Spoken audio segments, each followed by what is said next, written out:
Good evening. And I'd like to welcome all of you this evening. We have some people that we always like to acknowledge before our guest speaker. And of course, Betty and John Michael, who have endowed the series and have provided for its continuation. We're also pleased, in addition to those of you who are here, the Miami faculty, Jean Langan and Jerry Morris. And also we're very pleased to have Cynthia Collins with us, who's our new friend in the museum. If you haven't met her, I hope all of you do that, because she's very interested in working with outreach as well as our students here, outreach to the department as well as to the community with the big C. So, and then we're also very pleased to have teachers from the public schools that we've known over time, who send us good students and who take our students and look after them when we send them out to student teach. And then last but by no means least, all of our students, graduate and undergraduate, who we have the privilege of working with. And at Miami, that I think is a singular privilege. I think what I would like to do is begin. I want to introduce you to this evening's speaker. I have to say a few words. I'm compelled to do that by my own guidance, because Nancy Parker MacGregor, who's our speaker for this evening, and I have known each other for decades, as she said at dinner. And to know Nancy is again another one of life's privileges.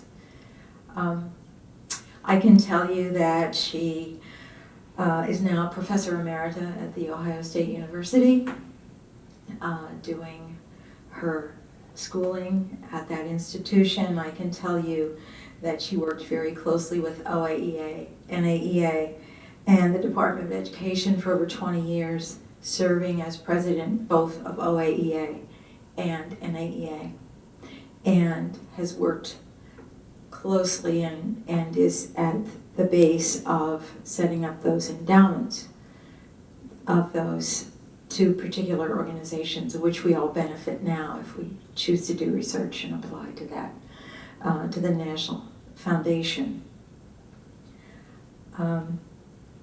She's a distinguished fellow of OAEA and was a charter member. And those are the things that show up on paper. But I want to talk to you just a little bit about what Nancy has meant to me in my lifetime. I learned early on when I met her that she was a particular kind of person and a very important kind of leader, and I paid attention. I was thinking this morning, the kind of leadership that she builds is not the empire, but she's a person who works very closely behind the scenes and builds strong foundations.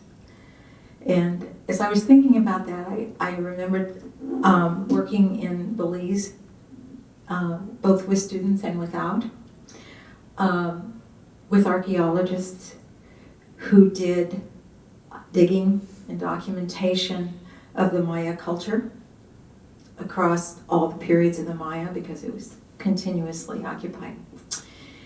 And I thought, you know, there's a perfect analogy here, because on those sites you may or may not find a huge building, a huge monument to one ruler. You may find some other things, but what you do find consistently is those monuments don't last. Those people who build empires don't last. What you find, if you're an archaeologist, and you always find it, are the foundations. You find foundations for everyone. You find foundations of those huge pyramids where the rulers ruled. You find the house of the shaman. You find the quarters of the elite. And you find those always in foundations. You find then finally house mounds, which were the little individual places where people resided, but you always find the foundation. Nancy MacGregor is a builder of foundations. I was on a flight once coming from who knows which NAEA. Across the aisle from me was one of Nancy's students, and I've never told you this story. It was when she was directing the, give me a minute here because I don't want to, this is kind of lengthy. Well,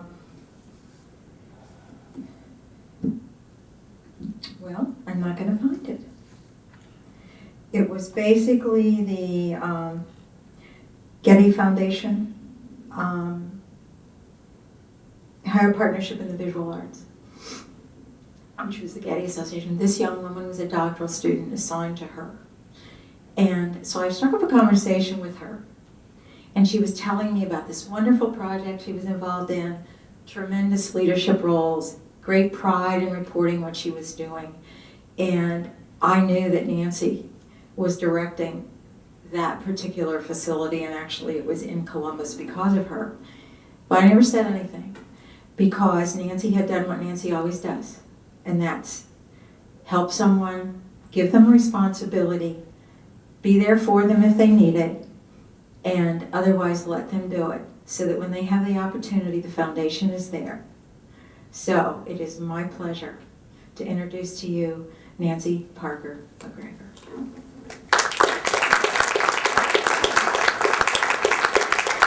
I would also respectfully request that you turn off all cell phone. Thank you very much. Now with all of that, we can just go straight to the reception. I don't have to say a thing. You did such a wonderful job. That would have impressed my husband. Just as a forewarning, this is long. Some lectures you go to and they say it will be an hour and it's a half hour. This is, but I'll jettison as we get toward the end. But I tried to follow the task that was given to me, and that was to tell stories. And to tell stories from the past rather than the present. And to build a kind of picture. You can read the Vita. That's easy stuff. That will be turned into the archive, as will this manuscript. But as far as tonight, the idea is to have some fun. So you kind of have a different look at me in the process. Things you didn't know, things you wouldn't know, not unless I were here tonight. And I just want you to know how much I do appreciate this invitation. Might also be of interest to you, it's my second invitation. I declined the first. I was too young.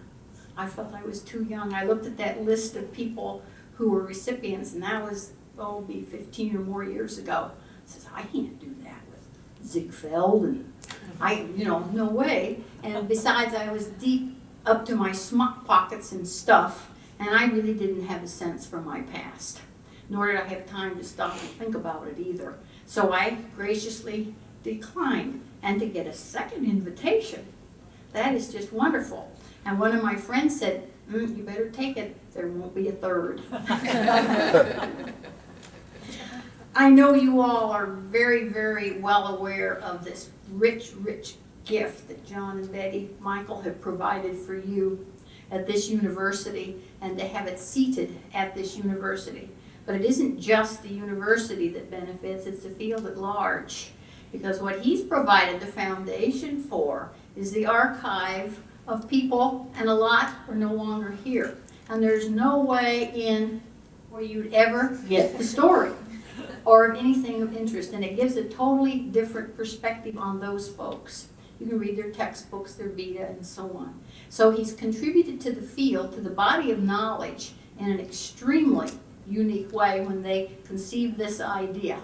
And of course, as you know, it's the only one that there is in art education. I don't know about other fields, but I think it's extremely unique.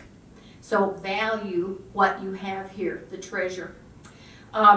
Obviously, this was an honor to be invited and very humbling to be thought of as having been comprehensive enough to have something to say at this point.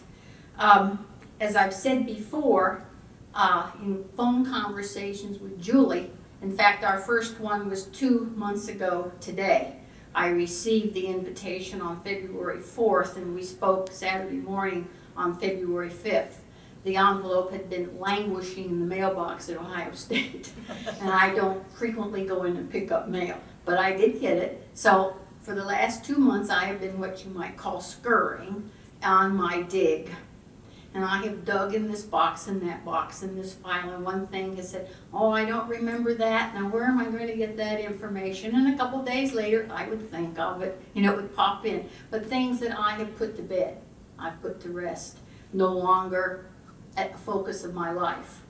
But this, in that regard, has been a unique opportunity for me, and one that I appreciate, because it has forced me to stop and look back. And I am not one to do that. I'm kind of in the present. And to look back and think about the influences and how I've been shaped and who has been involved in that, and the kind of strands that were built early in my life, and how some of these strands did the weaving process throughout my life. Some strands did not. New strands were added.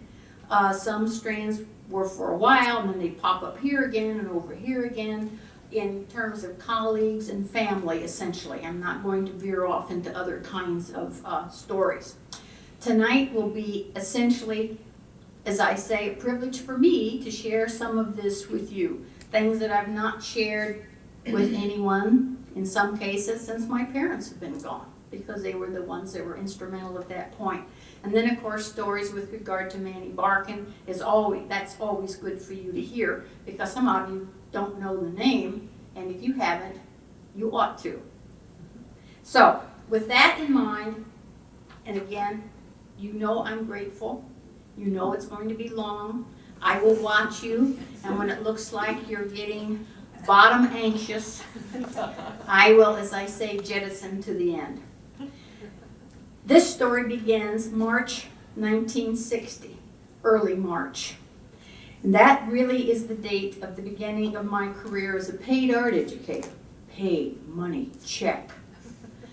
Not relying on home base for money. Had my own little check and had my own little savings account with my name that my father did not have to sign with me, which was a major accomplishment at that point. The story of this launch is particularly interesting because Manuel Barkin, professor of art education, was involved on that particular day. For those of you who do not know him, he could be a very intimidating man because he was demanding. And he has been my teacher a number of times in the undergraduate program at The Ohio State University. So he knew me very well, as he did all of the students. The art student number was relatively small at that time, and during class breaks at the undergraduate level, we would gather on the steps of Hayes Hall to mingle, to look at each other, to make friends and introductions, and smoke cigarettes. And the cigarette smoking was particularly good because we bummed cigarettes. And that's how we met the cool guys. At that time, we had the Korean War vets on GI Bill. So we had a different flavor at the university as we were teenagers, and these were not teenagers. So to smoke a cigarette, bum a cigarette, was a very unique opportunity, which they no longer have at Ohio State because they are no longer in Hayes Hall with that kind of a porch or entrance arena. Manny would go on the porch outside to smoke cigarettes.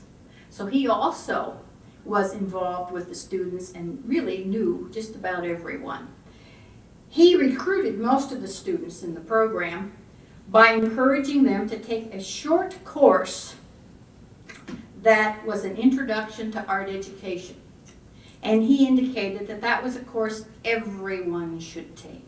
Very short, once a week, in the afternoon, we could all handle it. So we all signed up for it at one point or another while we were at the university. This particular day was Wednesday, and I had returned to the university from student teaching. He met me in the hall and asked that I come to his office. I followed, and he began to tell me about the art teaching position at Dominion Junior High School, Columbus Public Schools. He went on to say that it was a very good school and that Bob Decatur, the art teacher, was to join the principal cadet training program immediately. He felt that I would be perfect for the position. I wondered to myself, now how on earth did he arrive at this? Barkin went on about the good reports from Charles Goodwin, my student teaching supervisor. It should be noted that Barkin handled the evening seminar, but he had not been in the schools as he was completing his second book, Through Art to Creativity, which he published in 1960. These seminars went from 7 to 9. I would go home to eat and return often with my Doberman Pinscher as my escort.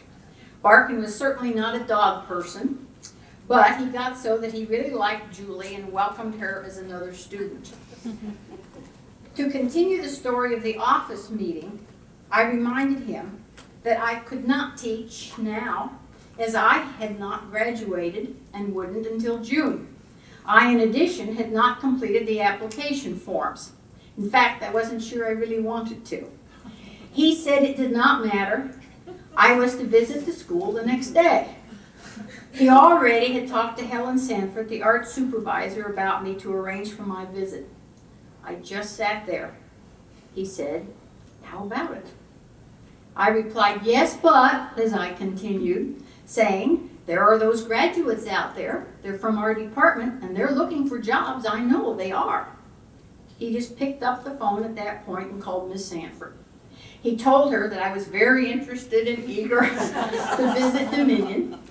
He then asked when she could meet me, and she said at 2 o'clock after I'd visited the school. I did not know where Dominion or the administrative buildings were. I had no idea. Barkin sat there and drew me maps. I was to report to him Friday. So that was Wednesday, Thursday. Report to him on Friday. Just think, at that time, I was this happy-go-lucky co-ed who was engaged to be married June 21 to Richard D. MacGregor, which we all called a great guy. Our plans were in place. Now, with this new event, I had to go home, and I just couldn't wait to get there to share this amazing news with my parents and, of course, Mac. We all talked about the implications of the potential changes. This story has a very good ending. I made my visits. Miss Sanford asked if I could start immediately. I said, "I don't know how," but she said, "Don't worry. Dr. Barkin can arrange it." And that he did. He planned my coursework. We sat there on Friday. He got his calendar out, and we determined a new date for my wedding. It had to be on a 21. It had been planned for June 21. So he picked May 21, which was on a Saturday, so I could get back to work on Monday. And then he said, "You can have your honeymoon at that break time before summer quarter starts." And he scoped out my courses so I'd be sure to graduate in August. My undergraduate program was noteworthy on 2 counts. First was my work, of course, with Barkin. He used the text by Victor Lowenfeld, Creative and Mental Growth, 3rd edition, 1957, for our Saturday school teaching. We found the book extremely helpful, as we had not seen lists of topics, evaluation charts, or any discussion of expressions of self. This was our savior. The next quarter, Barkin used his text, A Foundation in Art Education, 1955. Most of the students found it extremely esoteric. It just plain did not sing to us like Creative and Mental Growth. But we didn't tell him that. Barkin also took us on a 3-day field trip to Michigan. This was our first exposure to teacher talk that was based on children's books that helped to motivate their ideas for their artwork. During student teaching, we were expected to incorporate works of art into our lessons. We would check out large reproductions to use in class. This certainly influenced my teaching and started my career interest in the nature of talk about art. This period of time also included a trip to Pittsburgh with my then boyfriend, a Korean War vet, extremely handsome, 6'4", looked like Peter O'Toole, but we won't talk about that either. To my first exhibit of contemporary painting and sculpture. I had never seen a piece, because remember, in the 50s, this was really new stuff. I coupled contemporary art and talk in my lesson plans that coming year and that year, and in future research. The second story deals with a required aesthetics course. I, again, was in new territory. Morris Weitz, professor of philosophy, taught the quarter that I enrolled, which was unusual.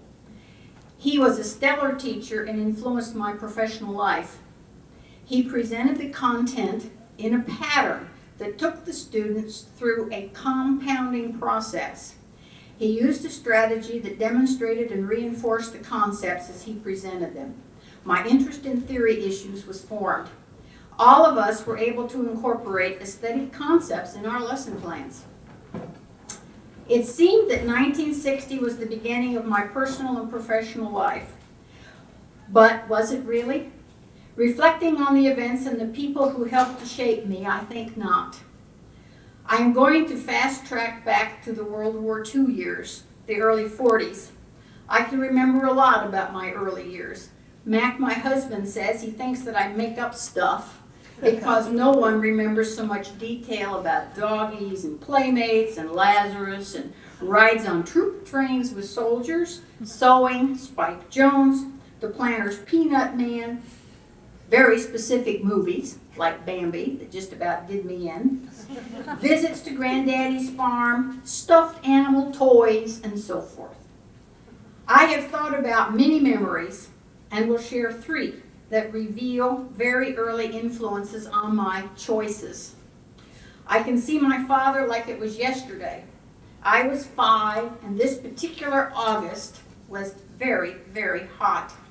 Mama had me dressed in my navy dotted Swiss. My father always wore dress pants and a white shirt, and this day was no different.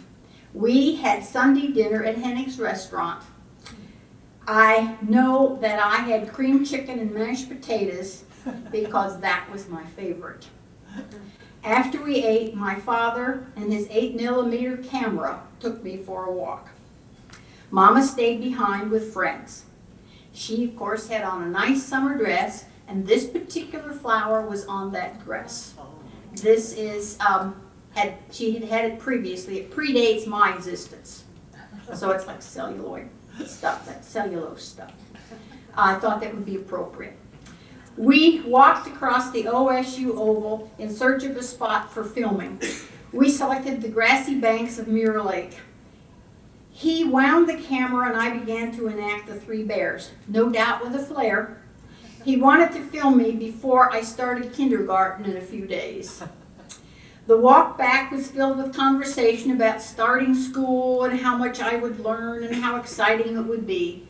I remember very clearly his saying that Ohio State University would be a good college to attend after I finished school. I can remember that very clearly. He told me about his father teaching at Valparaiso. I think that from this day forward, I had planned to attend OSU. I never thought about Miami or UC or Duke. It was always OSU.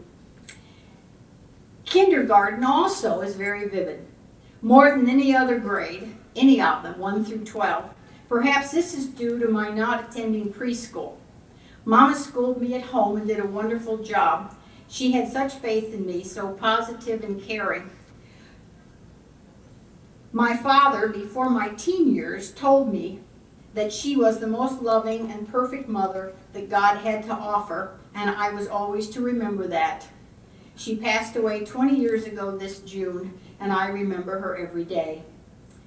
The Upper Arlington Elementary School curriculum was designed to reflect Dewey's progressive philosophy, and the kindergarten was the model. The K room was wonderful. It was extremely well equipped with everything, including green rocker teeter-totters, and of course books, puzzles, learning toys, children's-sized tables, chairs, and cots, because we did have to have a rest. The floor had linoleum covering with large rugs for us to sit. The room also had a big stone fireplace with a mantel, bookcases, large windows, a door to our private play area that also had lots of play equipment and a white picket fence. The room was divided into two parts, and the south end had a raised stage that was designed with sinks and supply cabinets stuffed with art supplies. The floor accommodated the easels, one for each child. Skits and plays were performed on the stage that was complete with a curtain. Above the stage was a balcony where parents and visitors, no doubt from OSU, could observe us. The kindergarten section on the stone building had an outdoor patio, fenced with a stone wall, surrounded with beautiful trees, shrubs, and flowers. We would have our little snack on the patio, and we also placed our cigar box garden containers on the wall. Some will remember the cigar box garden containers where we planted our seeds. Everything was just perfect to launch Upper Arlington's small treasures. We had 2 teachers for the small number of children. The kindergarten story that I will share with you took place in early spring. I was putting the finishing touches on my large painting. Due to the easel, I had learned to control paint runs. I also had learned to improvise with large brushes. I remember sorting through them and finding one that had dried to a perfect V shape. Perfect for my various colored tulips that went across the front of my purple house. I should add that the house had a number of details: a porch, windows with small panes, shutters, a chimney. I recall that there were no small brushes for the window panes, and this was a problem because I wanted to create nice lines. So, when no one was looking, I cut a large brush and fashioned a small one. Art had become the core of my young life, and I received attention for my work. I could not wait to take my pictures home to show my parents, and this was no exception. The painting, however, was wet, so I had to wait. The next day, the painting was mounted on paper and on the wall, but I had not shown it yet to my parents. I was told to be patient. Several days later, the picture was moved to the wall in the central office. Still, I had not shared it with my parents for the praise that I obviously craved. In a few days, the painting was gone. I was an upset, teary 6-year-old and asked the teacher where it was. She said the picture was selected and had been mailed off to be entered into a national art competition. Now I was distraught. I had not shared it with my parents, and no one had asked my permission. I felt that they were stealing, and I said so. The teacher had some unkind words about my behavior, and I cried on the way home. My mama knew about the picture situation, and I remember her saying that it was an honor. I certainly was not impressed. I felt betrayed. I had not been asked, and frankly, I just didn't understand. My father, however, took a different approach. My parents visited the teacher the next day. They were not strangers as parents were involved in the school. I sat in the hall and could overhear a bit. I recall words like lack of decency and respect for a child's feelings. I am sure that the teacher was a wiser and better educator after my father's talk. I never saw the picture again, and that had been promised. But for the remaining of the days in kindergarten, the teacher was very respectful and embarrassed me with special attention. I remember thinking that if I grow up to be a teacher, I will not be like her. She was not my idea of a good teacher, and in addition, I don't remember her name. I do, however, remember the names of all of my other elementary teachers, which are in the manuscript. Another memory reveals a bit more about my nature and my father's role in shaping my life. I was 4, and we were spending an afternoon at my father's office. Mama and others were sitting around the room. He had opened the safe and was crouching down, and I was standing beside him. Bags of money were on the floor on his other side. He told me to hand him a bag, and I said, "No, do it yourself." He responded swiftly, saying, "You will do as you are told." So I walked to the other side, and with everyone watching, handed him a bag. I remember thinking to myself, "I'm here to perform, just like our dog Peggy." I was born into a family with 2 well-trained dogs. My sister, 14 years my senior, had said that if Peggy did not accept me, I would have been sent back. When things simmered down, my father took me for a walk on the campus. Yes, OSU. We sat down on a bench to talk. This was one of our first serious talks, discussing important stuff, always with his wisdom coming forth. I explained to him that I thought, since he was closer, that it made more sense for him to pick up the money bag.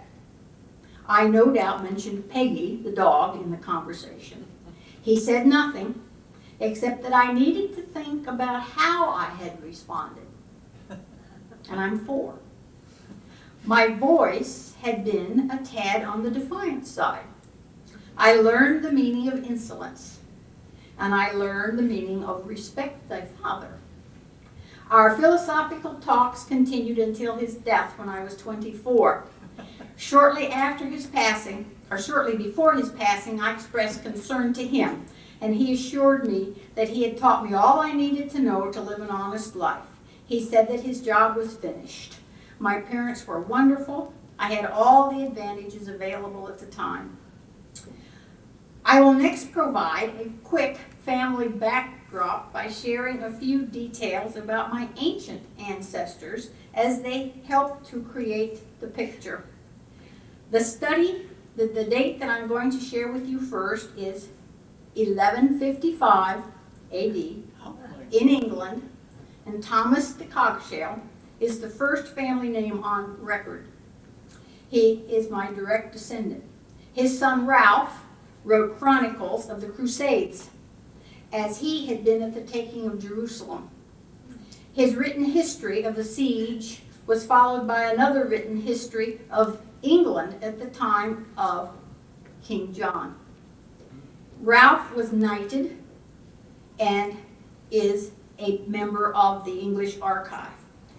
John Coggeshall, his offspring, later offspring, arrived at Boston Harbor September 16th, 1632, on the ship Lion, captained by William Pearce. The Pilgrims landed at Plymouth Rock in 1620. If you have a chance someday, go through the wooden ship that they crossed in that era. They have almost an exact replica of the ship Lion in terms of how they crossed. It should be noted that a ship, captain and crew had to be hired for the crossing, so only people with wealth could afford such a crossing. People left England on account of religious beliefs and taxes. John moved to Rhode Island, Aquidneck, referred to as one of the most pleasant spots in New England. He was a signer of the Compact of the Union of Newport, Portsmouth, Warwick, and Providence. He was chosen the first president over the popular John Williams, and also at that time had deeded to him all of Newport. His descendants went on to serve as a major in the militia, another member of Lafayette's staff, and so on. In 1817, my great-great-plus-grandfather traveled in a covered wagon from North Carolina across the mountains to Wayne County, Indiana. That's Richmond. Indiana received statehood in 1816. And this was and at that point, there were no white settlers. They were Quakers and abolitionists and were charged with bringing the Bible to the heathen. And Nathan was involved in the Underground Railroad long before the Civil War. About 1824, they were involved in the Underground Railroad. And there's a lot of history all through that as they were involved. They are responsible in part for Earlham College, so on, in that particular area. Women were not mentioned in the early years other than by name. My great-great-grandmother Anne Cogshell was the mother of John, who sailed here. She chose not to go. Her will and properties is filed in England, in the area where they lived, which is a town by the name of Cogshell, and they'd had a big home and so on. So they were merchants is what we were involved with. Around the late 1800s and early 1900s, some of my women relatives displayed great independence and intellect. They were encouraged by their parents, Sarah and Melvin Cogshell. My great aunts were role models. I assumed as a child that women could do exactly what they wanted to do, and this notion was reinforced by my father as I grew up. My great aunt Osceola, which is an Indian name, studied medicine, and being a woman, she entered a hospital school of nursing. She later was the director of nursing at the Methodist Hospital in Indianapolis at the turn of the century. I have postcards from 1904 to 1912 that she sent to her nieces, including my mother, that described her train travels to various cities. Her life sounded fantastic. My great aunt Emma, her sister, had her own shop and staff in Indianapolis. She was a successful milliner and a married woman. My mother and aunt graduated from Richmond College of Business, my mother in 1922. They both worked in the Richmond County Courthouse. My aunt stayed for over 30 years, again a married woman. My mother went on to work for my father, but without pay, until it was clear that she had a serious health problem. She was diagnosed with multiple sclerosis some years later, but had had symptoms in her late 20s. She was 35 when I was born and devoted her life to caring for her baby and family within the confines of multiple sclerosis. So, my eventually becoming an art educator would not have seemed an unusual idea to me at age 4 or 5. Teaching, however, had not been my first choice. I had always wanted to be either a commercial artist or a fashion designer. I loved to draw and sew, and as a child, I would design, cut fabric, and sew clothes for my stuffed animals. Mama taught me the various hand stitches. I thought that I was quite talented. I, in fact, used my own money and paid $70 for a Singer sewing machine while in the 7th grade. I designed and constructed most of my clothes, including my wedding dress. Now, I stayed at Dominion Junior High for 3 years, and then Helen Sanford asked if I would like to be transferred to Brookhaven High School to teach art. The transfer was considered an honor in those days because we're at 1963. I was there 2 years trying out ideas and enjoying the teachers and students. In fact, having the time of my life both at Dominion and Brookhaven. I had a number of visitors during these years, including Hank Russell, who was the art supervisor, along with Sanford, both from Columbus. Barkin would drop in to see what was going on, sometimes with his camera, and would take a picture or two. And of course, student teacher supervisors also were in my classroom. I met Laura Chapman for the first time when she had a student a teacher assigned to me. One day I looked up and my father was sitting in the back of the room. The students thought he was someone very important, perhaps a superintendent. He always looked good dressed up. My mother would take the bus on occasion and meet me after school, and then of course we would go shopping. With multiple sclerosis, my mother did not have a driver's license. But she would always come early so she could visit the classroom. The administrators of both schools thought she was just something special, and they would always walk her down to the classroom and they would have a nice conversation. We had many wonderful times together. I share this to illustrate how motivating all of this interest was for me. And as future teachers, you want to keep that in mind to show a great deal of interest in your students. Before I continue, I need to return now to 1960. My good start to my adult life was sealed by Richard MacGregor, Mac. We were married May 21, 1960. Our marriage certainly did change our lives. We would call it a life-changing event. It has worked. As of this May, we mark 45 years. He has many positive points, one being that he has supported me through all my various professional activities.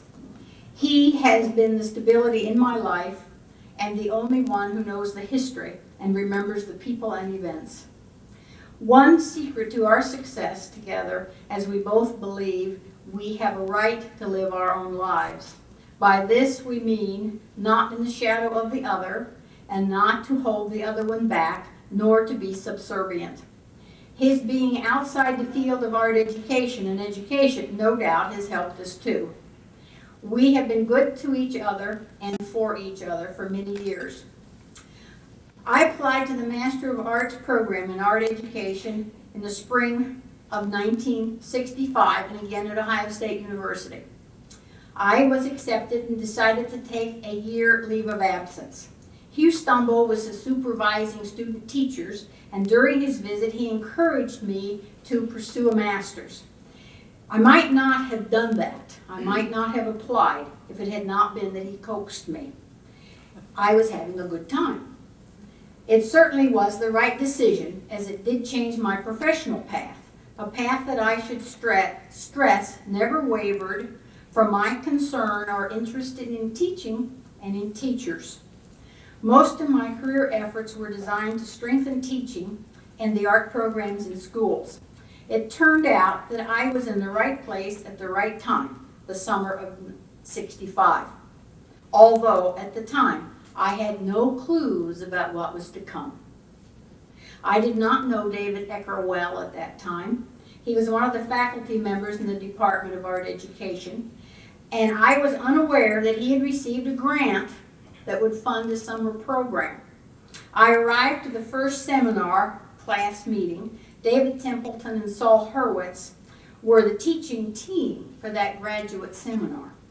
They explained that we would be attached to Ecker's project. I was the only MA candidate. The rest were PhD students, all men and older, and from universities on a year leave. Now I thought this was not a good idea. So off I went to see Dr. Barkin. He was not teaching, as he was involved in traveling and writing. He said I would be fine and not to worry. I was sure at this point I could not keep up, and I was really intimidated. If I had thought the undergraduate program was overwhelming at times, the master's proved to be an intellectual challenge. The funded program included contracts with selected art educators to come to OSU for the summer to address the issues of teaching art appreciation. They included Vince Lanier, Robert Saunders, B. Nathaniel Smith, and Ken Morantz. They met each day, presented their ideas, and debated issues regarding art appreciation. They conducted research in their own areas of expertise and wrote papers. As graduate students, we attended every session and listened to the discussion. We, however, were watching through an observation window and listening to a speaker device. We then would convene with Templeton and Horowitz and engage in our discussion. We were to follow the same format: select one of the areas of study, conduct your own research, and write a paper. What an opportunity for us, even if listening was boring at times. I developed my work around the ideas of Smith and focused on the logic of classroom, student, and teacher talk. I expanded the paper into my MA graduate requirement. During the summer, we had a number of other research assignments that led us into strange and unknown territory.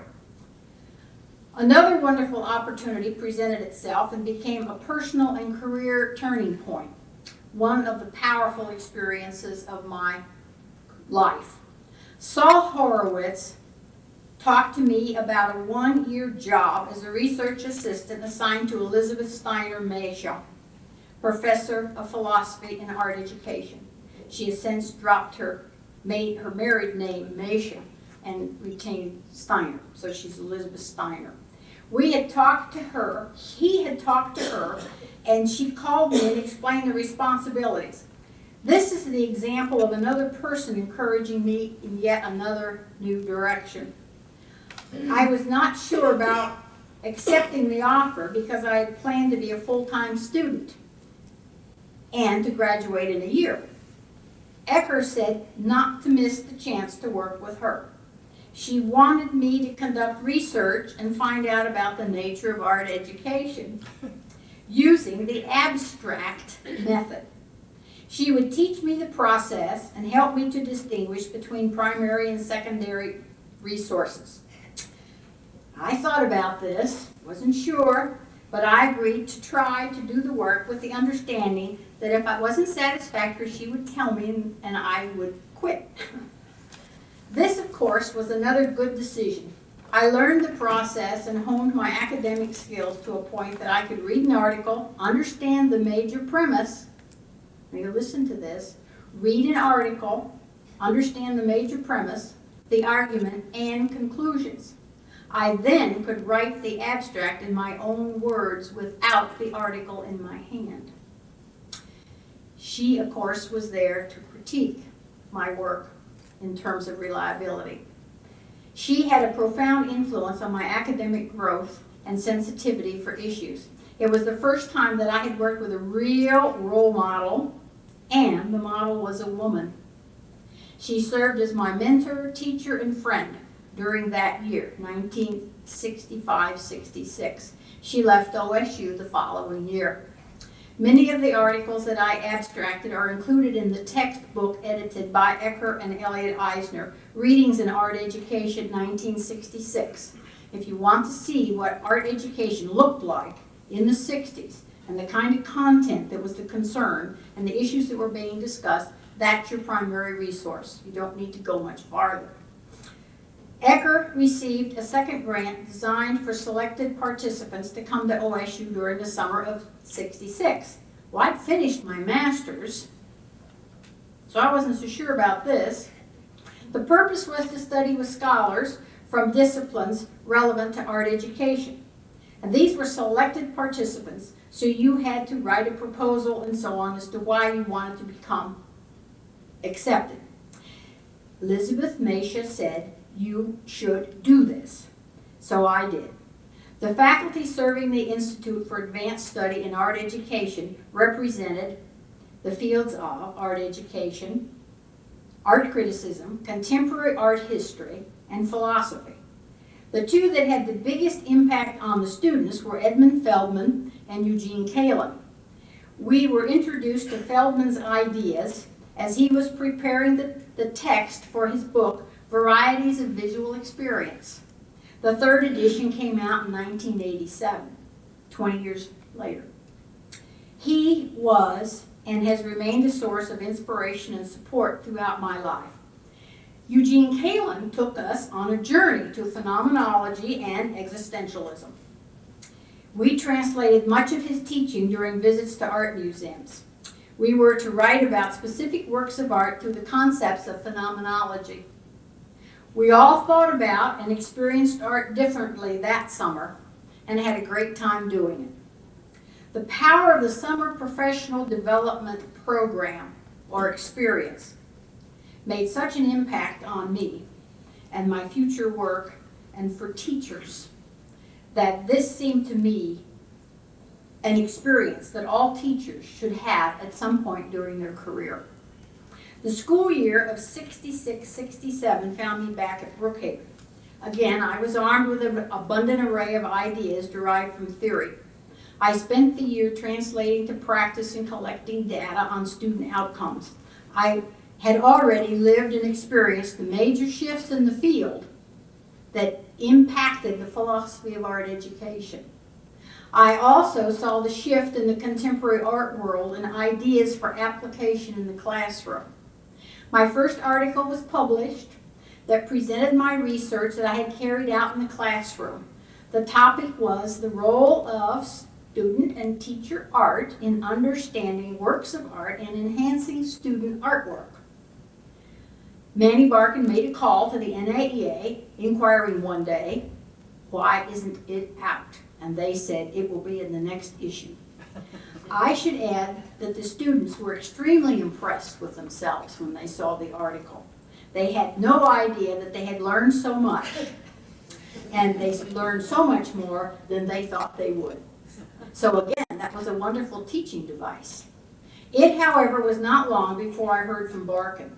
He and a team had prepared a proposal for federal funding to develop guidelines for aesthetic education. OSU received the grant for phase 1 of the project called Aesthetic Education Curriculum Program, Central Midwestern Regional Educational Lab, Incorporated, called CEMRL. Eventually, there was a phase 2 designed for the implementation of the guidelines that was based in St. Anne, which is outside of St. Louis. There were many publications available, and you can read what has been written about the various aspects of phase 2, the implementation of the guidelines. Barkin was director of phase 1, and Stan Medea directed phase 2. This was the era of Nancy Hanks and the new National Endowment for the Arts. JDR monies, federal monies, grant monies were awarded to programs like the Arts Impact Program, one of them being based in the Columbus Public Schools, directed by Hank Russell. Also, the title program that came into being was how Jerry Tollefson's position was funded at the State Department when they put him in the position of art consultant. And again, Manny Barkin was instrumental in that. Barkin was inviting graduate students to work on the CEMRL project. We discussed the possibility of my applying to the PhD program and becoming a full-time student.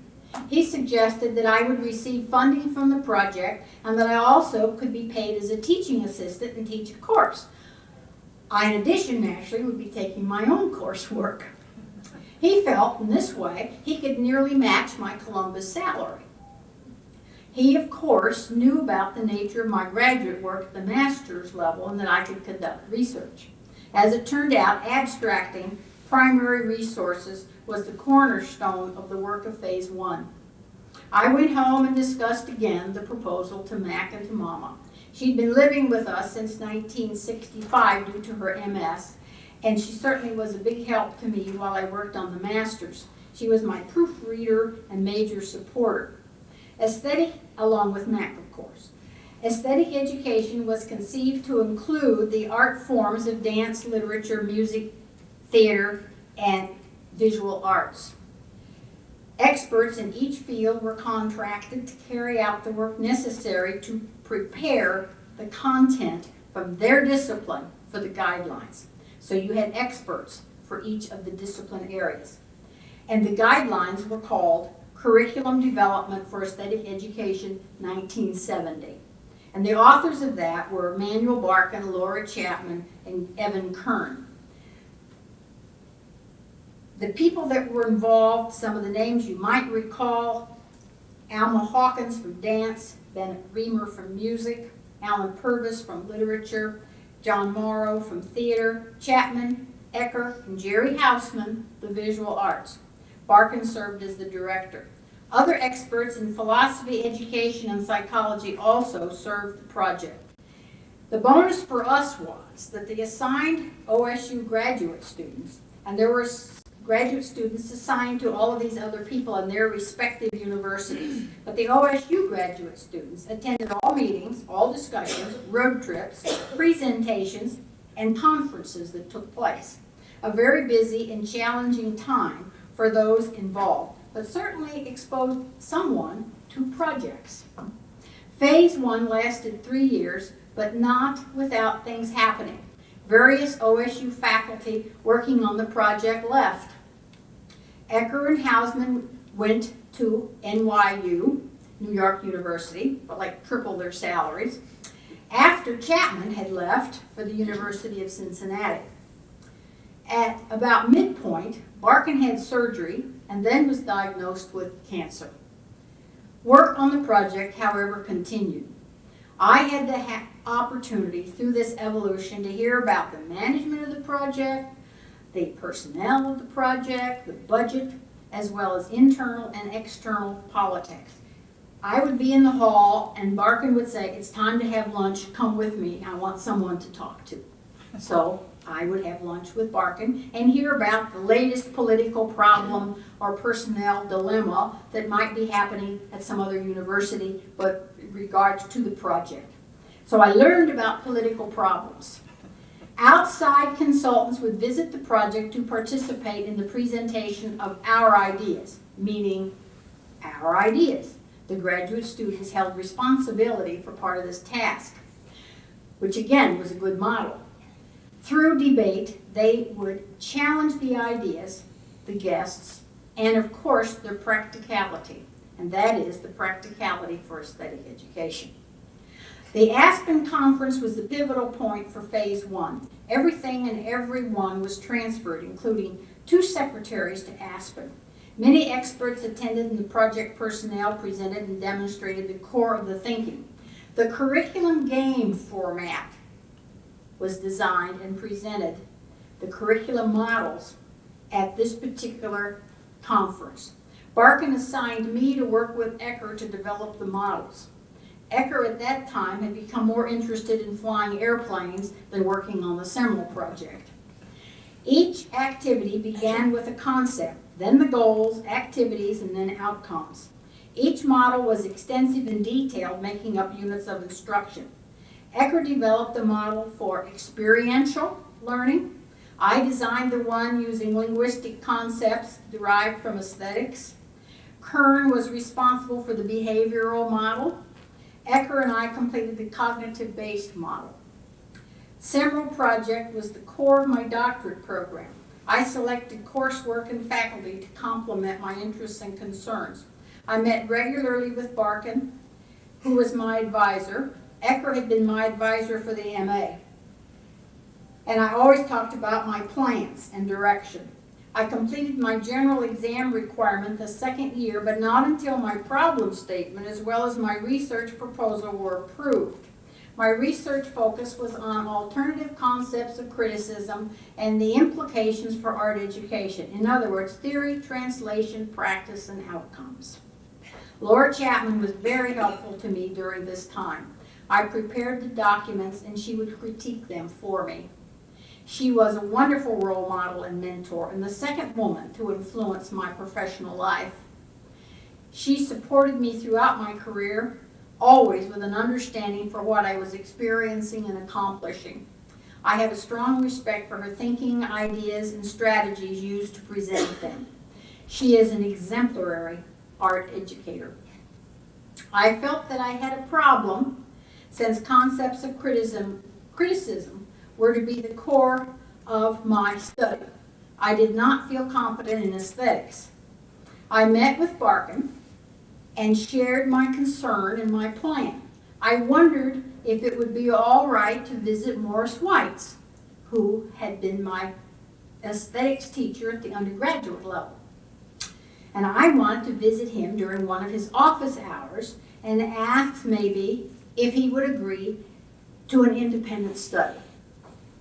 My idea certainly surprised Barkin, and he said he was sure that Weitz would say no, as he worked exclusively with philosophy majors.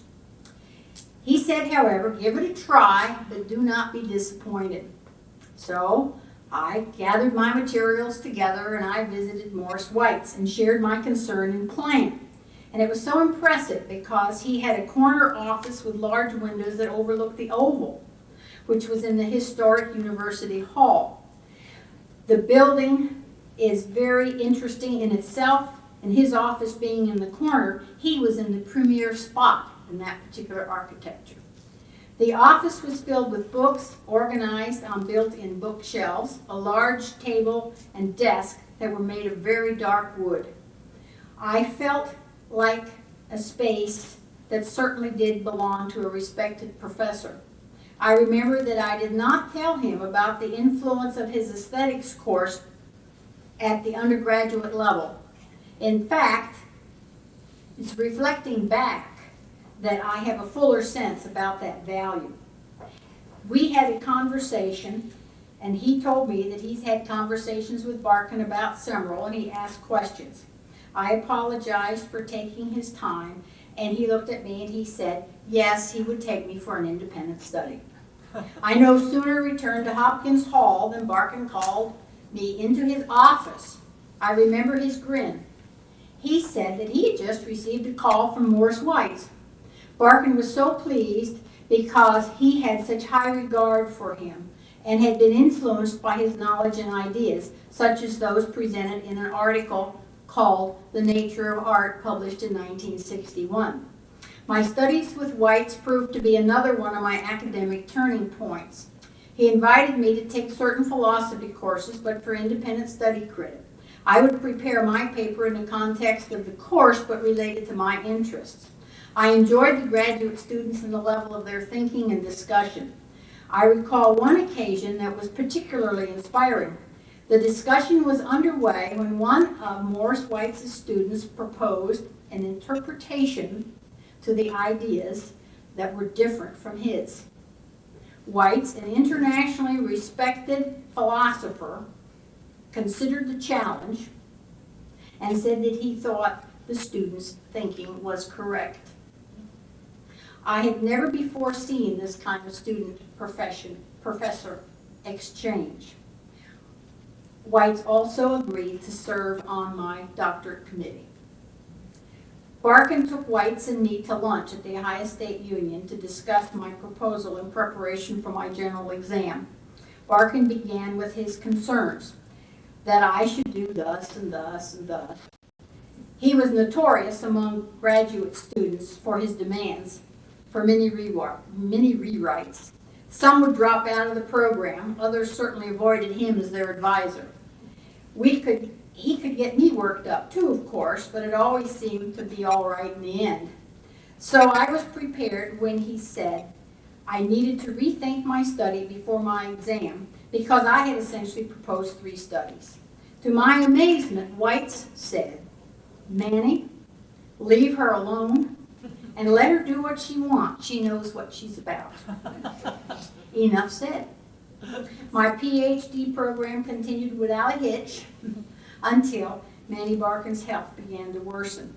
He had less time and energy to spend on my work as he was working to complete the Summerall guidelines. He did edit my second draft before his passing fall 70.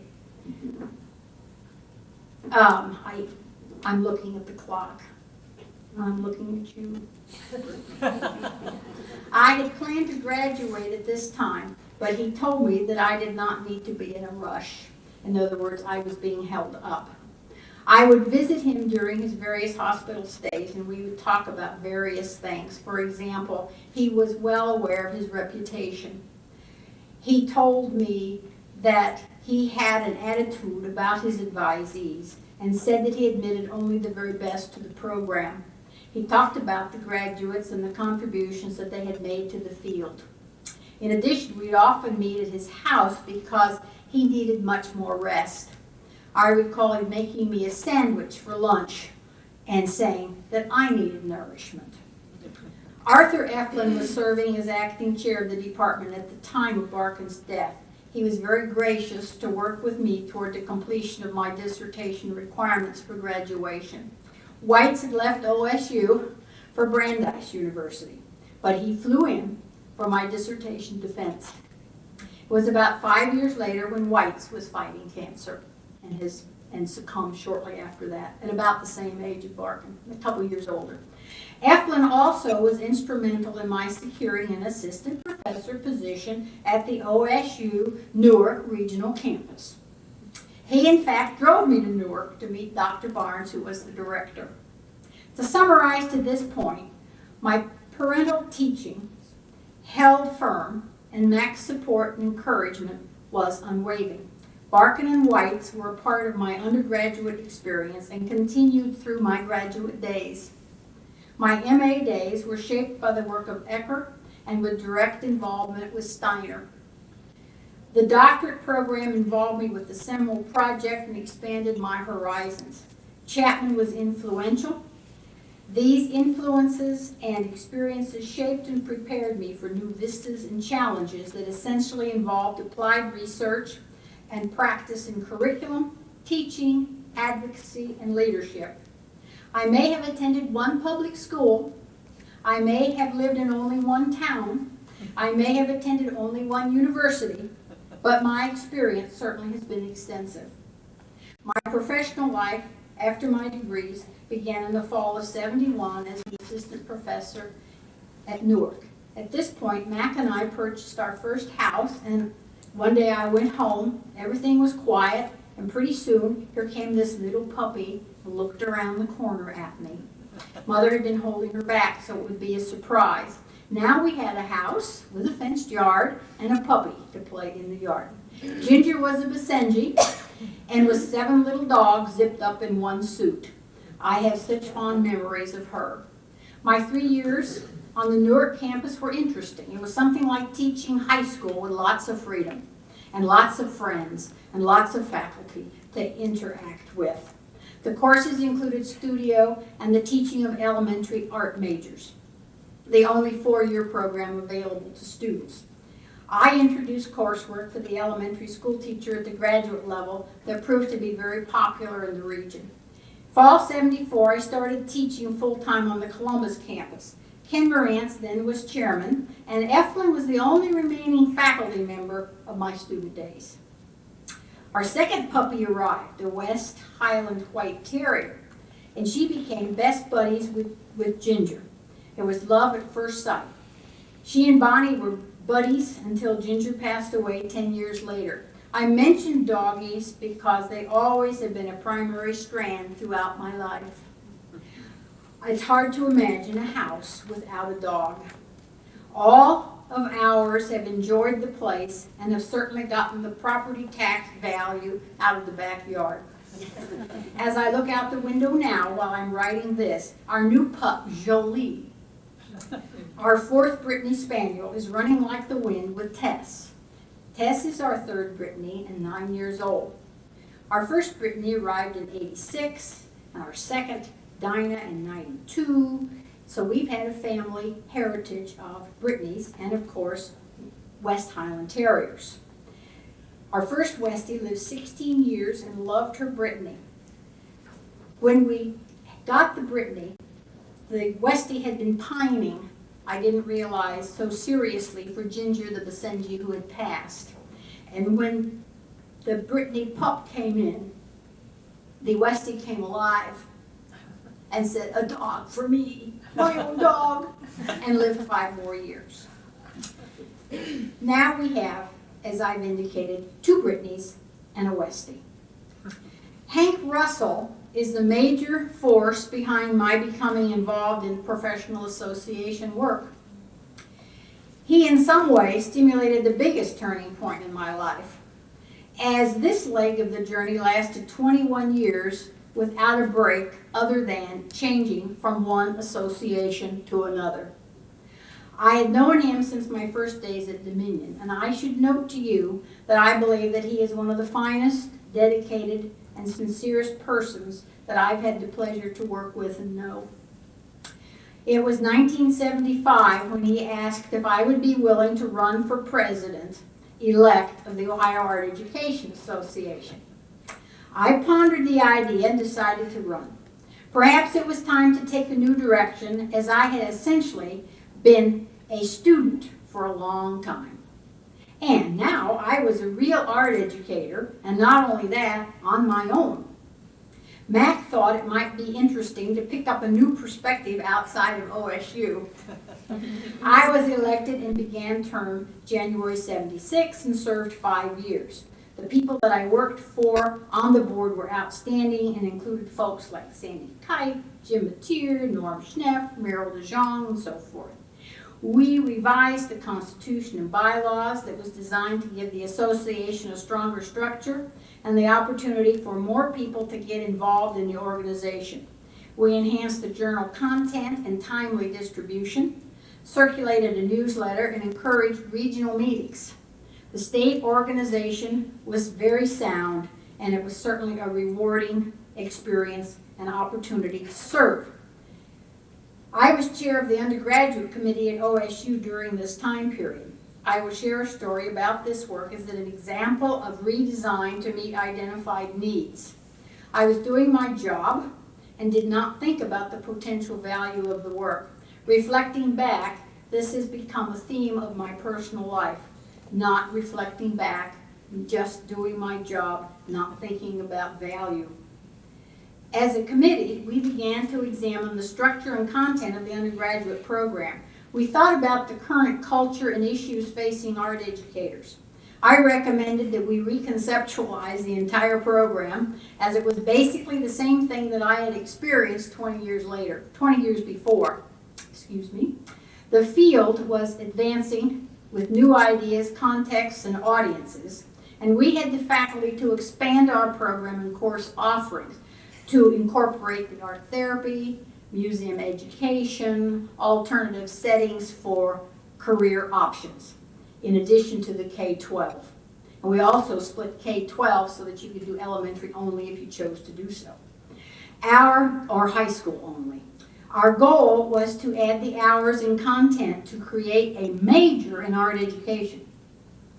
We also developed a new program to include courses at the undergraduate and advanced at the advanced undergraduate and graduate level, thus mixing teachers and other graduate students with undergraduate students. We designed a grid structure and categories and developed courses, all new. All the faculty participated in the process, and they all were encouraged to write courses that reflected their research areas. The new program allowed students to pursue many, many different directions in terms of career paths. I had to work all of these changes through first our department, the College of the Arts, College of Education, and the College of Arts and Sciences. The new program was approved at the university level and was in the catalog as a major. It remained in place until the faculty voted to join the Holmes Group and changed the art education program to a fifth-year series of courses that picked up on the kinds of courses necessary for the certification, which is now called licensure. This happened during the early 90s. I moved directly from the OAEA to the Ohio Alliance for the Arts Education. Again, with Hank's initiation and encouragement, I ran for the president-elect position and served simultaneously as the past president of the OAEA. This, again, was an expanding experience due to the arts plural and the other involved organizations, because this was broad-based. I also gained insight due to the relationship with the Kennedy Center in Washington. Since the Alliance is an umbrella organization with a political action and advocacy mission, I worked with the board to expand representation from school and administrative groups. The expanded board developed a new thrust through a conference called the Information Exchange. The PTA person shared their journal and the kinds of articles that they were preparing for parents that explained why one ought to support arts in the schools. Some of the administrators were active in contacting community groups, making appointments, going in, talking about why the art should be in the schools. We received funding from the Ohio Arts Council to develop an advocacy package, which in that day was a slide tape presentation, complete with a series of brochures for different audiences.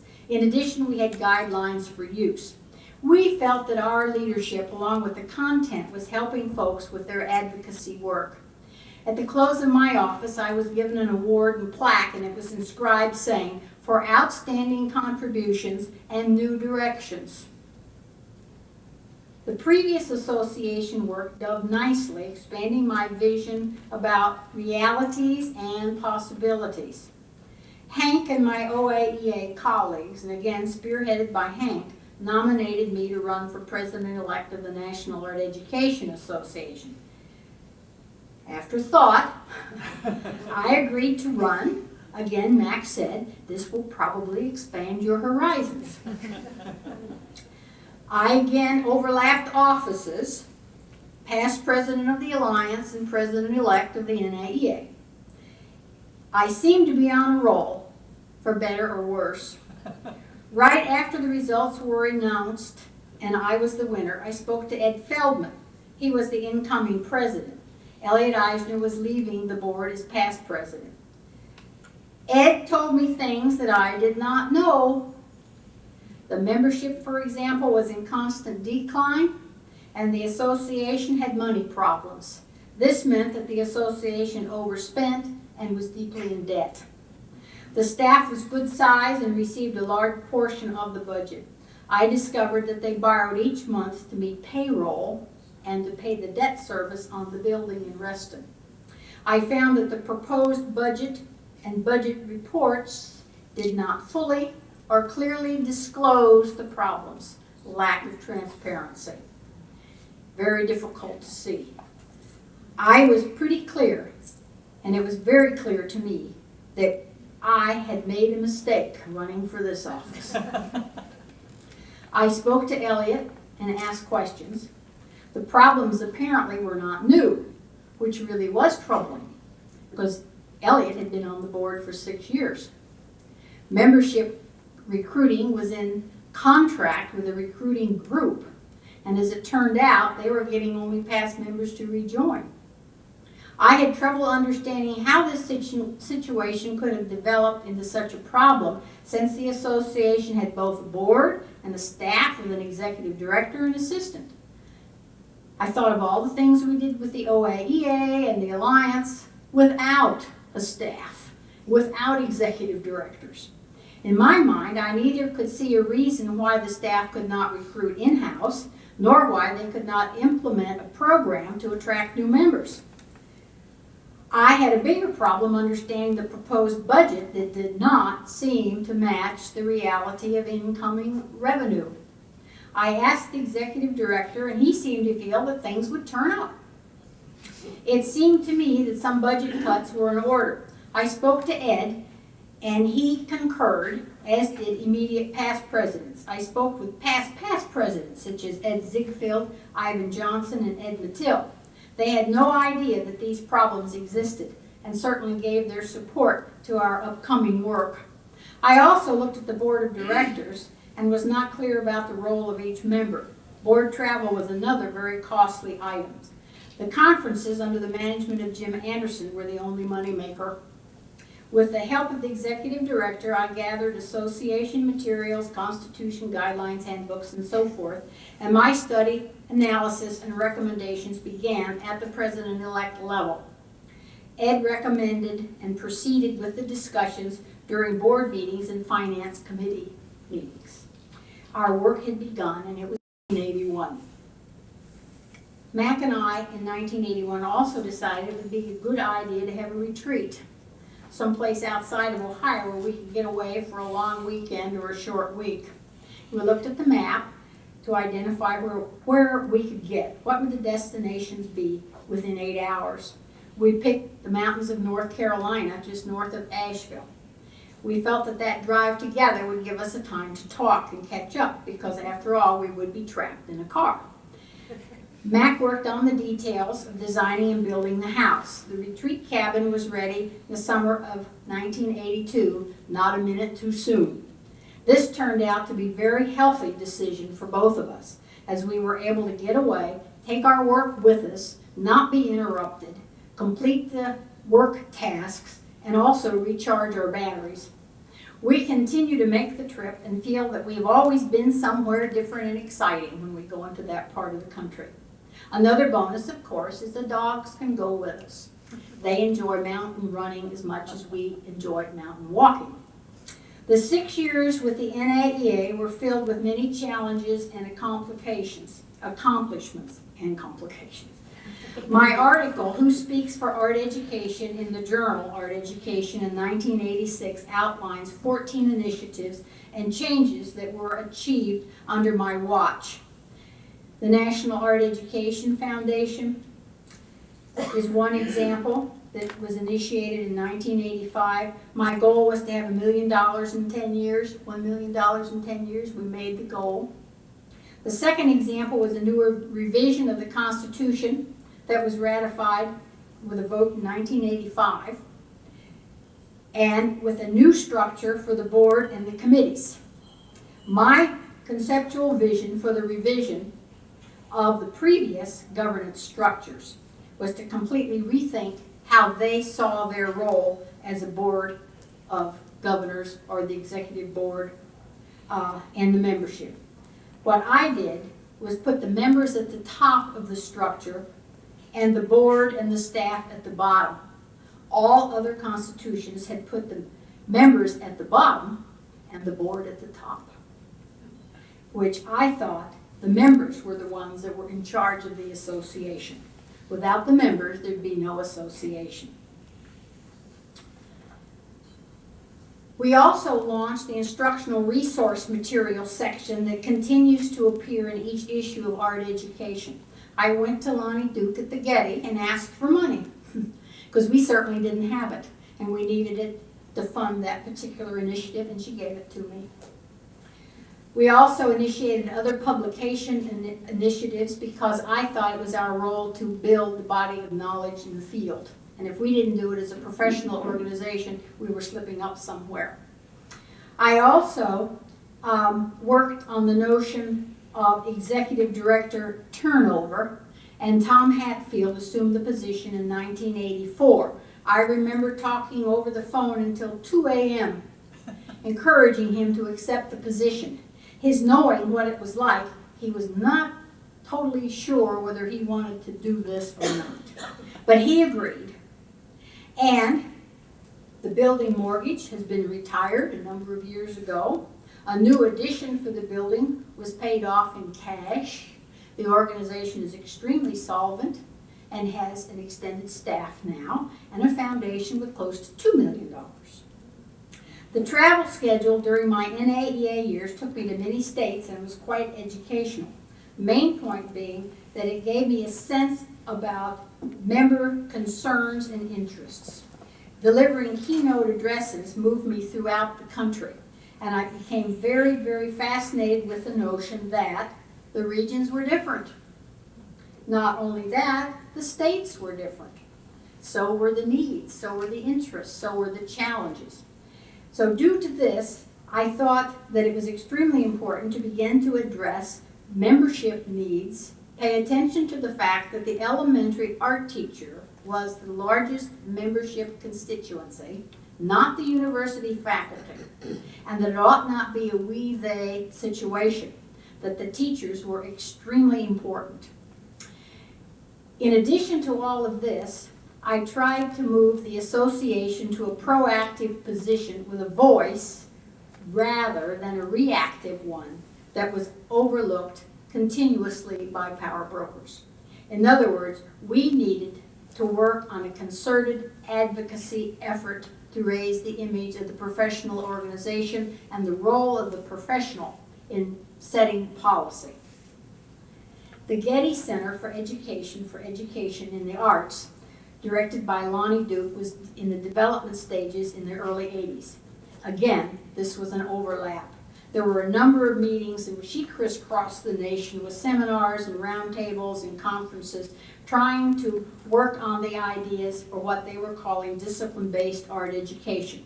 And again, like with the Seminole days, she encountered questions, issues. Is this practical?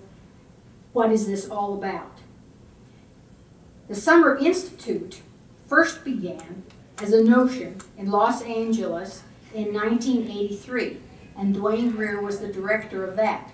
I was invited along with a large number of national leaders as an observer. This, again, I found to be an intellectually stimulating experience. It involved a large number of people as faculty and speakers, including Harry Brody, Ed Feldman, Ron Silverman.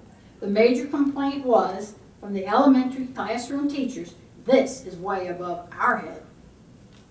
The Getty distributed a request for proposals called RFP for a planning grant in the fall of '87. The purpose was to present a process that could be used, if funded, to develop a 5-year plan to put in place a regional institute. The LA Institute was to be our model, and we were to present the DBAE content according to that model, as well as the follow-up activities. Hank Russell called and asked me about the possibility of our art education department working together with the Columbus Public Schools to put together an answer to this RFP, which required our developing a consortium of organizations and team members. Obviously, this is an involved story, much too long for here. Morantz was chairman, and he agreed with me that we should probably try this. But he did not agree with DBAE, nor did many of the rest of us at that time. I explained that this could be our opportunity to have an impact on the concept. The faculty supported the idea of a funded regional institute headquartered at Ohio State, but some of them certainly did not trust the Getty, nor did they trust DBAE.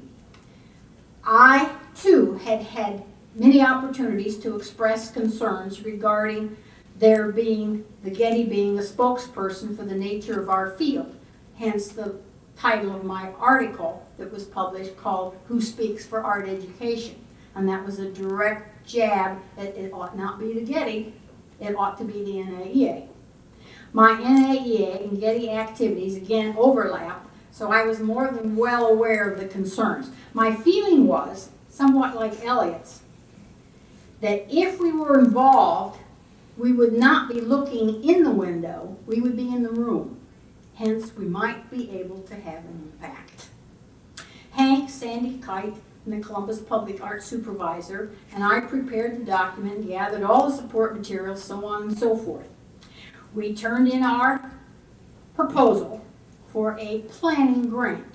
We received funding in the fall of '87. We submitted that in the fall of '87, and we received the grant the following winter. Now, Mike Parsons joined our department as a new chair in 1987, and he was very supportive of our work to now develop a plan for the Regional Institute for over a 5-year period.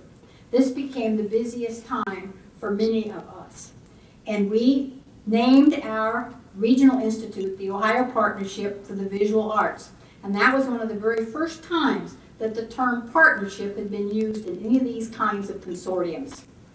Kind of interesting. The Getty review process was precise and demanding, and including a site visit from a team of evaluators. One might call it micromanaging.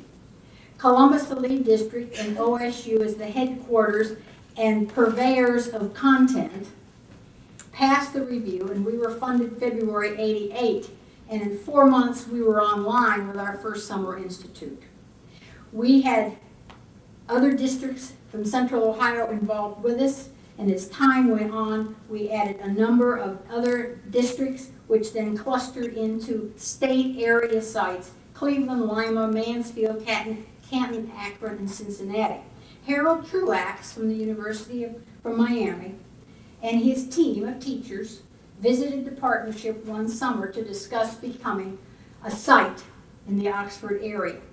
I was sorry that it did not materialize, as again, Howard Truax is one of our exemplary art educators and would have been a great contribution to the project. Dayton was the one of the early sites, but could not maintain the momentum. 5 years were stressful, they passed, they were rewarding.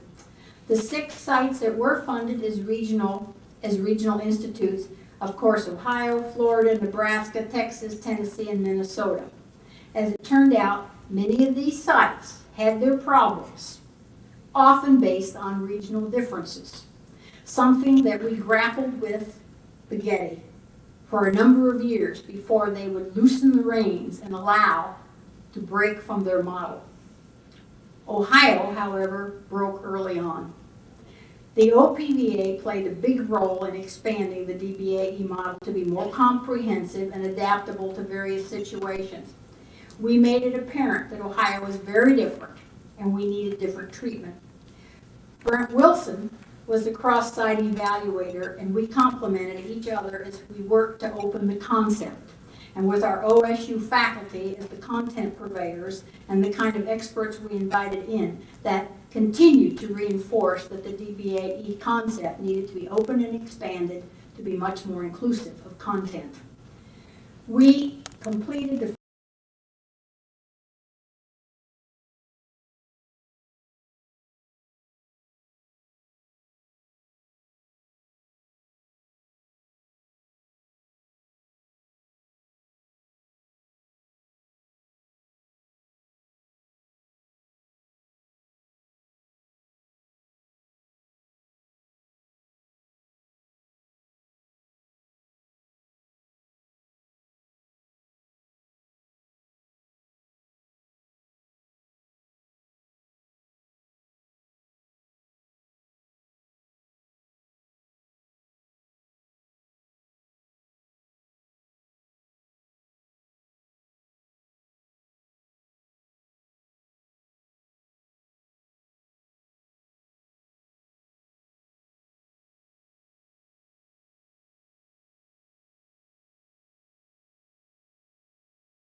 annually, which was a dollar for dollar match, did not increase. In our state, it became very difficult to sustain the energy and resources to support numerous sites in various universities. The Getty assumption was that each would become self-supporting and continue forever. Some of the regional sites, however, have continued. Texas and Tennessee do have their independent funding sources. Also, different leadership at the universities in terms of higher up. At some point during phase 2, Parsons agreed to co-direct the project with me. This helped immensely because we were adding additional funding opportunities to the grant. I had suggested that since each university had major specialties and major strengths and contributions that they could make to the project at large and to the field, that there should be an opportunity for universities to submit proposals for grants. This opportunity emerged and really was beneficial for Ohio and Central Ohio, as we were able to fund, over a course of 3 summers, national colloquium. The first was contemporary art, teaching contemporary art, and that was in 1995, directed by Sidney Walker. Art and ecology, interdisciplinary approaches to the curriculum, was directed by Don Krug. See, you have to start asking questions when everybody begins to drift away. And interdisciplinary, and how history and culture come together as art in 1997, directed by Vesta Daniels. So you see, we were expanding the concept. It took a while to encourage Getty, again, to leave us alone. Let us do what we want to do. We know what we're doing.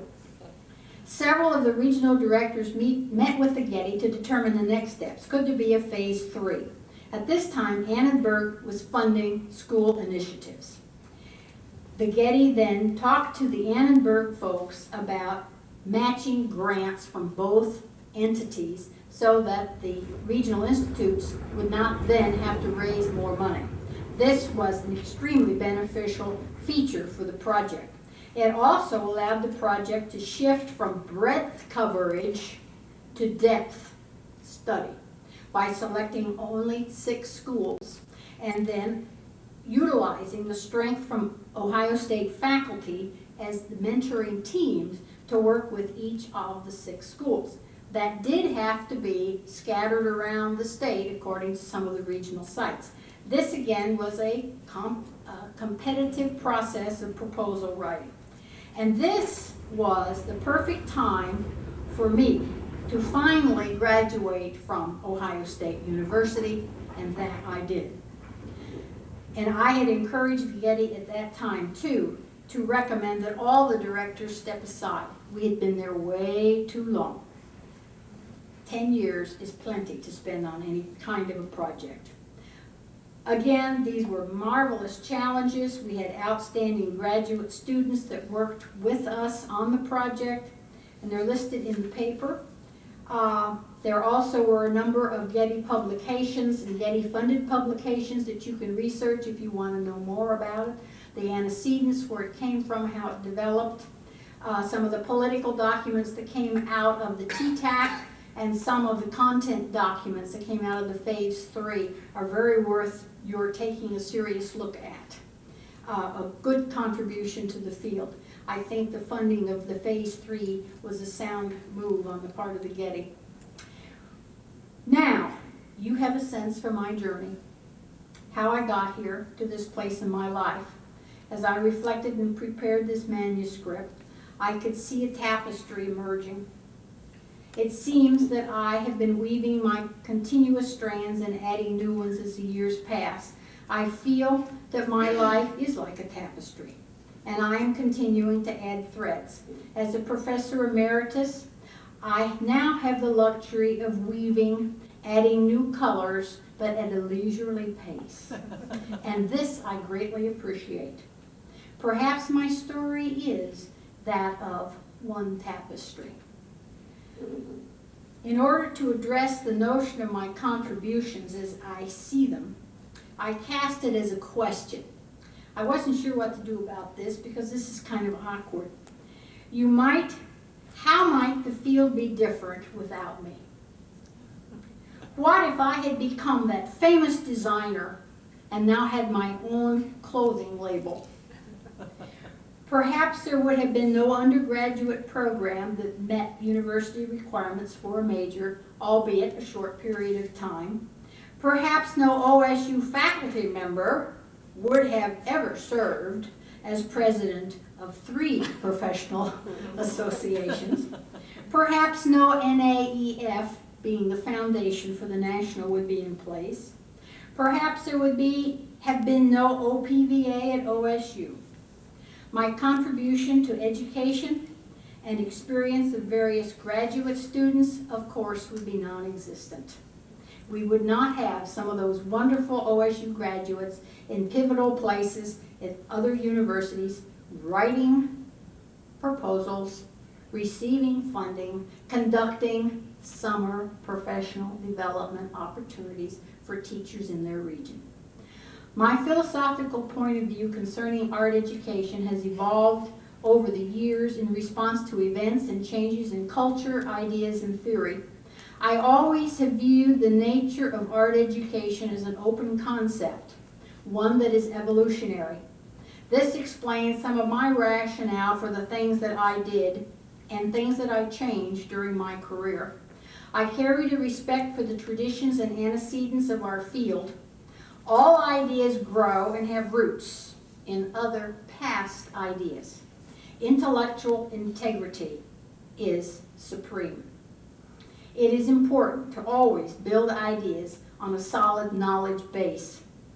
Today, education, thus art education, is somewhere in the continuum of a major worldwide paradigm shift that is driven by cyberspace. We probably cannot imagine where this may take us or when. That's the nature of a paradigm shift. There are components within the paradigm shift process that concerns me. History, however, tells us that time does change things. But then, not always for the better. The people always, however, have adapted and made adjustments. One of the blessings of youth is that they have no extensive history and do not say such funny things as, in the good old days, when I was young, let me tell you how it was. I remember. It was certainly different and definitely better in my day. If visual culture is the current center for art education, that too will work out. Leadership and advocacy issues should continue to be addressed, especially in terms of the shifting paradigm. We need to work to ensure that we have schools in some form, in some nature, and that art education is valued and supported as some kind of a component in that, some kind of a curriculum. Tomorrow, you might find me in my studio using colored pencils or watercolor paint. Perhaps I'll be working on a piece of my wearable art, cutting, piecing, quilting, or maybe I'll attend a luncheon with the pen women. Again, thank you for the invitation to be part of the lecture series. John Michael said I could go as long as I wanted to go tonight. Probably broke the record, much to my surprise, because I wasn't sure I could hit a half hour. And a special thanks to John Michael for his support of much of my professional work throughout my life. It has been an honor knowing John and Betty. I would like to share one final statement prepared by my husband on March 29th, 2005, as he thought about this lecture and what I was about, and I quote, "I believe that Nancy's major contribution to the field of art education was her innate ability to clearly recognize problems and cut to the hunt, so to speak, eliminating the superfluous and solving such problems as evidenced by her work with the NAEA, OAAE, and the Getty program, OPVA. Does that sound like an engineer? Thank you.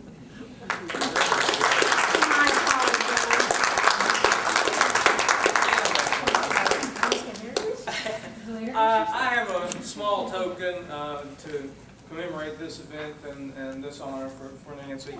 I'm Jerry Morris. I worked here for several years till I retired last year and joined the ranks of Nancy and John. And by the way, when I was being promoted, I eventually was promoted to full professor. I needed some letters of testimony. That's when they let you do that. So I thought, well, who do I know that I could ask that someone's going to recognize this person? So Nancy was president of NADA, and I asked her, and she wrote me a very nice letter of recommendation, and I thank you for that. And it worked. It did work. Something worked. I have a quote here on this award. Miami University School of Fine Arts Achievement Award is presented to Nancy Parker MacGregor, who has made outstanding contributions and is duly recognized for this meritorious achievement as one of the influential leaders in the United States in the discipline of art education. Signed, Jose Bowen, Dean, School of Fine Arts, and James Garland, President of Miami University.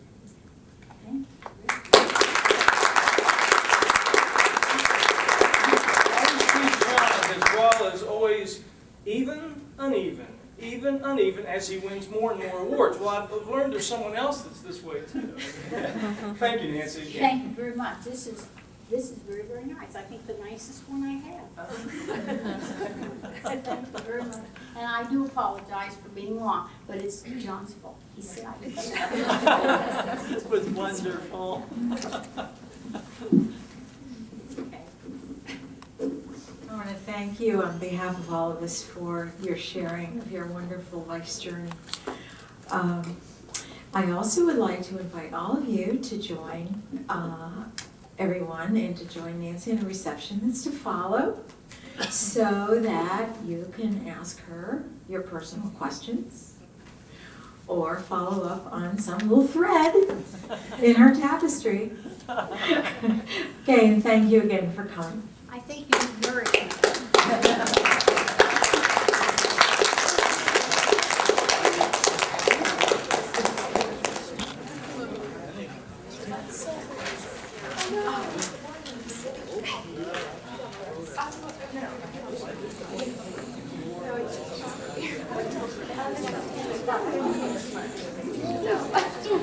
Come here.